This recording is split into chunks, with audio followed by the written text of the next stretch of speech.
और हमारे देश के सभी गणमान्य कवि, उनकी कलम, कोई ऐसी कलम नहीं होगी कवियों की जिसने देश के वीर जवानों को, शहीदों को, वीरों को, योद्धाओं को, सैनिकों को स्मरण न किया हो, अंजलि न दी। हम लोग बचपन में पढ़ा करते थे माखनलाल चतुर्वेदी जी की कविता, और माखनलाल जी ने कहा था, मुझे तोड़ लेना वनमाली, मुझे तोड़ लेना वनमाली, उस पथ पर देना तुम फेंक, मुझे तोड़ना वनमाली, उस पथ पर तोड़ना फेंक, मातृभूमि पर शीश चढ़ाने, जिस पथ पर जावे वीर अनेक।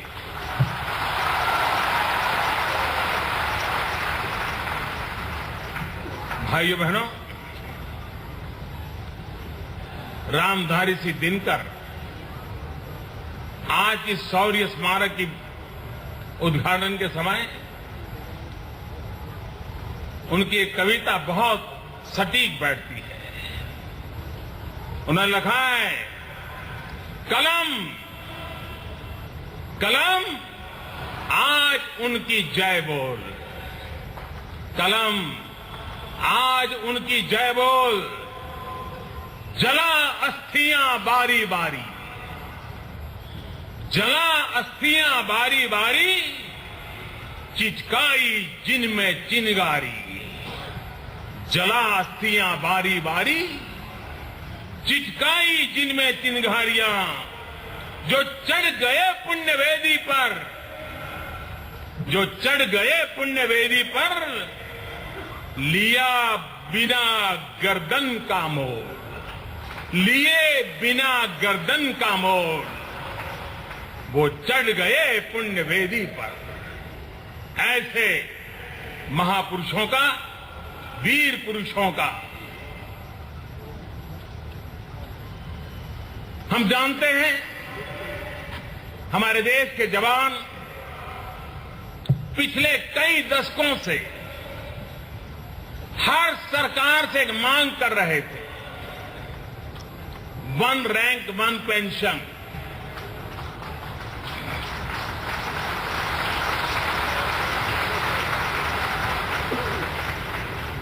अनेक लोग निवृत्त हो गए, मांग करते रहे, लेकिन फौजी थे, डिसिप्लिन थे, देश उनके लिए पहले था, खुद बाद में था, इसलिए यूनियन वालों की तरह उन्होंने कभी झगड़े किए नहीं, तौर तरीके से अपनी बात बता रहे थे।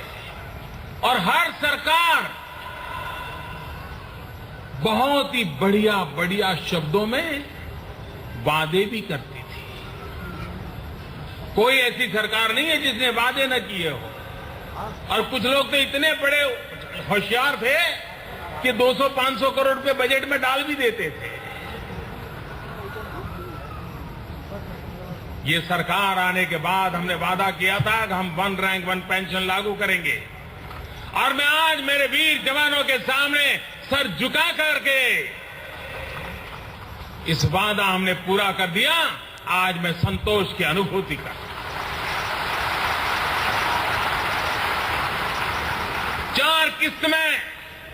4 किस्त में उसकी भुगतान करने के लिए हमने तय किया है, क्योंकि इतना बड़ा आर्थिक बोझ है कि एक साल में भारत सरकार के लिए भी देना मुश्किल है, तो इसलिए उसको 4 किस्त में बांटा है।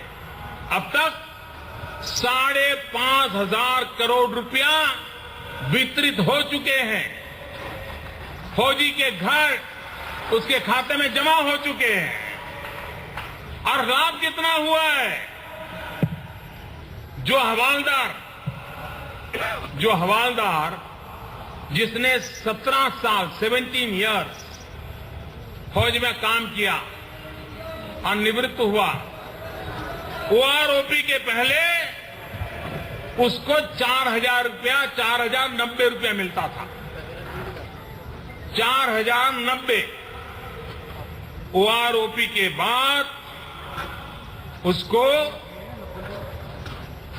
करीब करीब 7,600 रुपया मिलना शुरू हुआ, यानी करीब करीब 30% से भी ज्यादा इजाफा। भाइयों बहनों, अभी 7वां पे कमीशन आया। हर पे कमीशन में कोई न कोई एनोमली रहती है, हर एक बार रहती है। एक एनोमली कमेटी बैठती है, वो समस्या का समाधान के रास्ते खोजती है।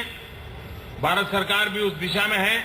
7th पे कमीशन के बाद हमारे सेना के जो मुखिया है उन्होंने भी हमें एक चिट्ठी दी है, उस पर हम काम कर रहे हैं और जरूर अच्छा परिणाम उससे भी आएगा। लेकिन एक महत्वपूर्ण बात मैं बताता हूं। 7th पे कमीशन ने कहा है कि 6 पे कमीशन से जो वेतन मिलता था 7th पे कमीशन में उसको 2.57 गुना बढ़ाया जाए। भारत सरकार ये कर सकती थी क्योंकि 7th पे कमीशन ने कहा था, लेकिन हमने ऐसा नहीं किया। हमने कहा 6th पे कमीशन को आधार मान करके अगर फौज के लोगों को देंगे, निवृत्त लोगों को पेंशन देंगे तो उनको बहुत कम फायदा होगा। हमने कहा कि निर्णय हमने किया कि ओआरओपी मिलने के बाद जो उनका वेतन का बेज बना है उसी के आधार पर 7th पे कमीशन गिना जाएगा। उनको भले डबल फायदा हो जाए, लेकिन मेरे देश के जवानों के लिए ये करना जरूरी है। हमने किया। मैंने एक बार, मेरा एक प्रगति कार्यक्रम चलता है जिसमें मैं वीडियो कॉन्फ्रेंस के सभी डिपार्टमेंट, सभी राज्यों के साथ एक साथ समस्याओं का समाधान करता हूं। मैंने पड़ताल की निवृत्त फौजियों की कंप्लेन का क्या हाल है, और मैं हैरान था। 1.5 साल कंप्लेन पेंडिंग पड़ी थी। हमने टेक्नोलॉजी का इस्तेमाल किया है और बहुत तेज गति से हमारे निवृत्त फौजियों की जो शिकायत है उसका समाधान करने के लिए, और बहुत बड़ी सफलता, तेज गति से सफलता प्राप्त हुई। एक और काम हमने किया है।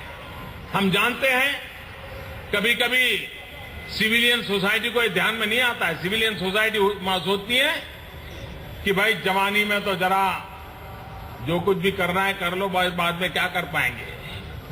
उसके दिमाग में जवानी का ख्याल अलग होता है, और 35-40 साल का होने के बाद सोचता है चलो यार बहुत कुछ कर लिया, अब देखो ठीक से आराम से जिंदगी गुजार लेंगे।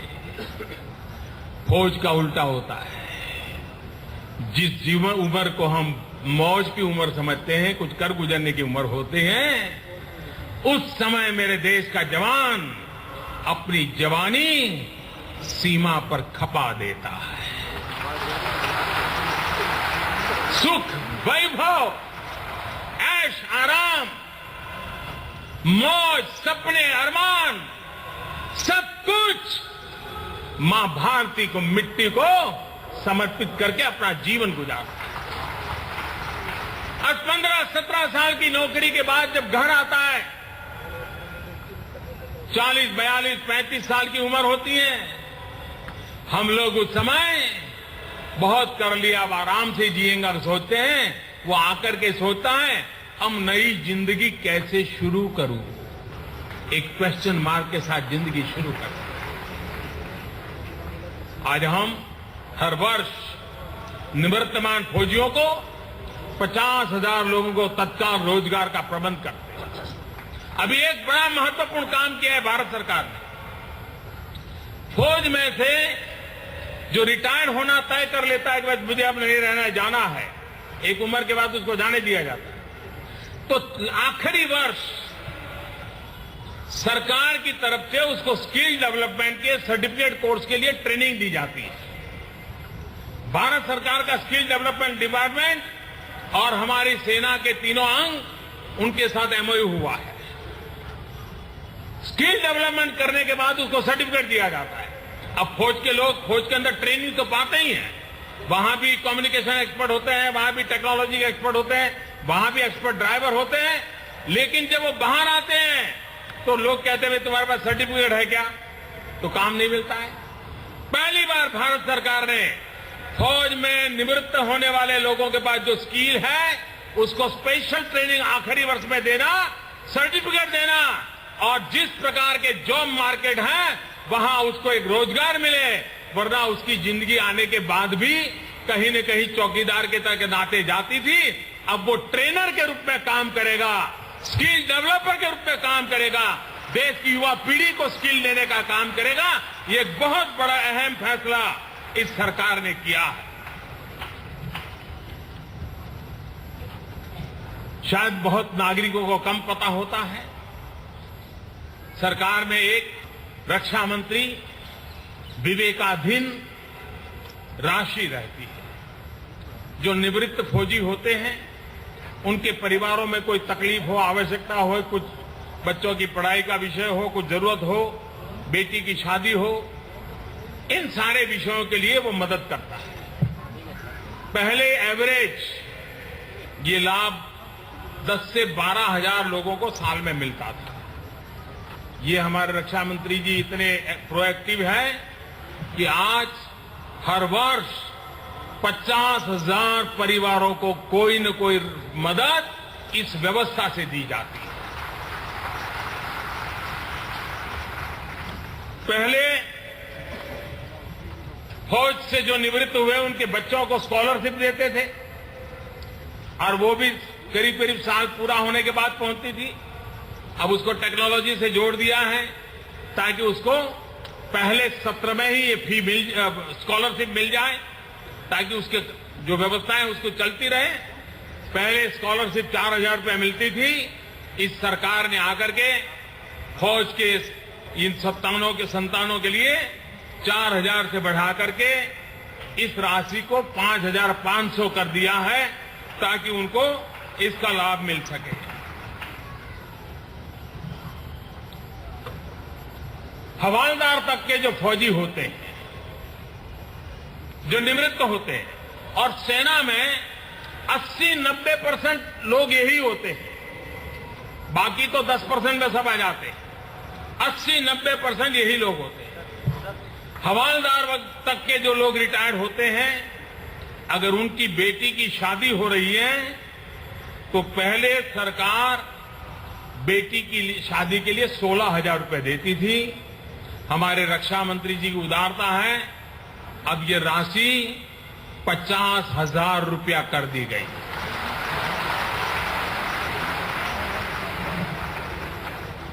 हमारे यहां फौज में जो डिसेबल लोग होते हैं, लड़ाई में चोट पहुंचती है, इंजरी होती है, फौज के लोगों को एक परेशानी रहती थी अस्पताल से सर्टिफिकेट लेना कि कितने परसेंटेज डिसेबल है। बहुत बड़ा संकट का काम रहता था और वो इसको बड़ी मुश्किल से पार करता था। कोई कहता था नहीं 20% है, कोई कहता था 25%, कोई कहता था 30%, कभी ज्यादा हुआ तो कोई 45, 50, 55, और उसके आधार पर उसको आर्थिक सहायता का मानदंड रहता है। इस उलझन से फौजियों को बड़ी तकलीफ होती थी। कुछ फौज के लोग मुझे मिले थे, बात मेरे ध्यान में लाए थे।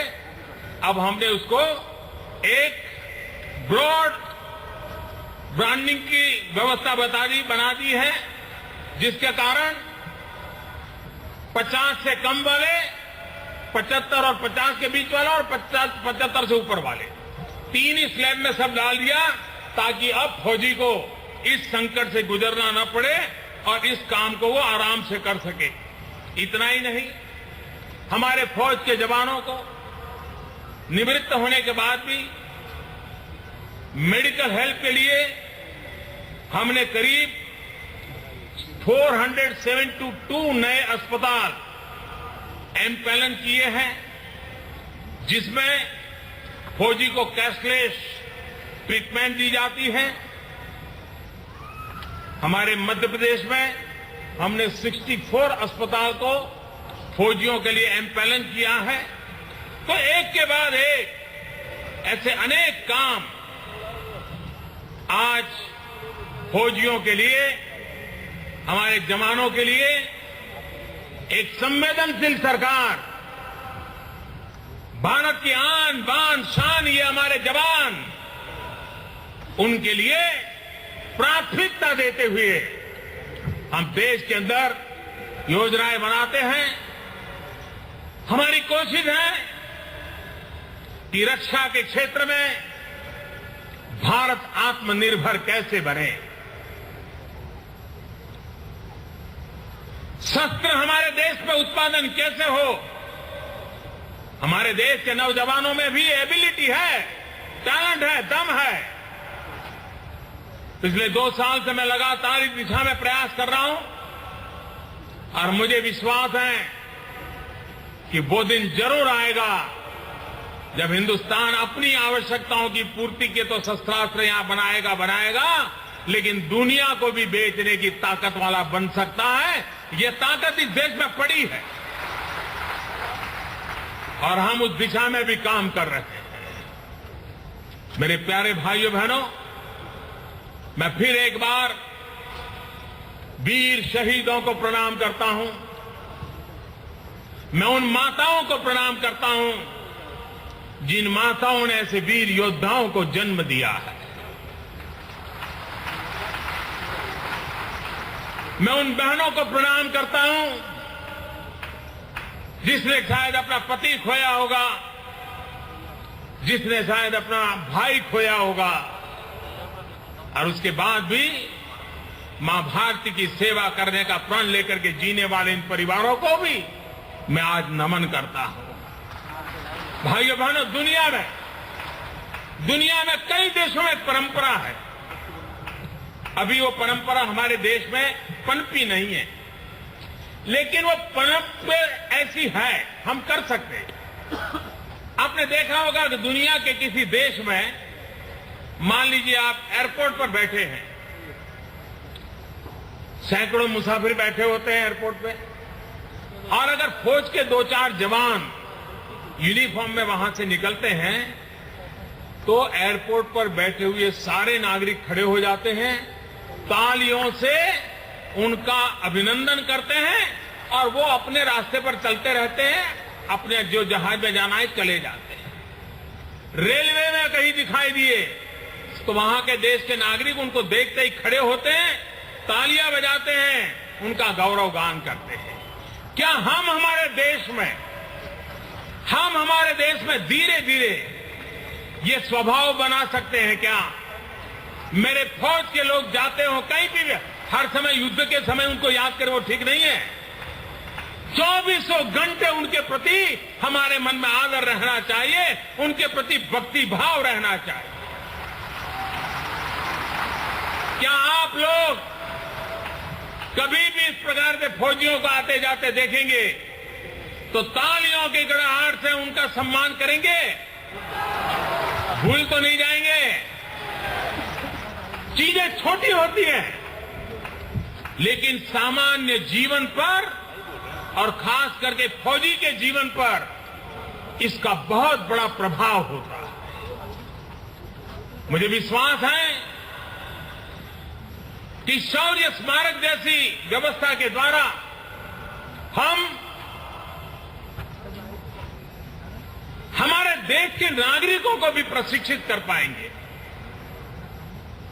ये सिर्फ जवानों का सम्मान है इतना ही नहीं, हमारी पीढ़ियों को संस्कारित करने का भी एक ओपन स्कूल है।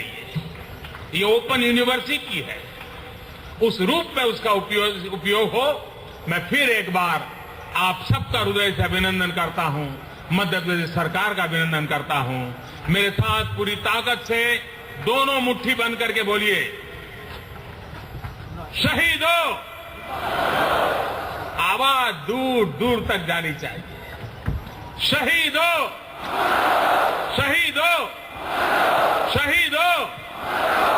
बहुत बहुत धन्यवाद।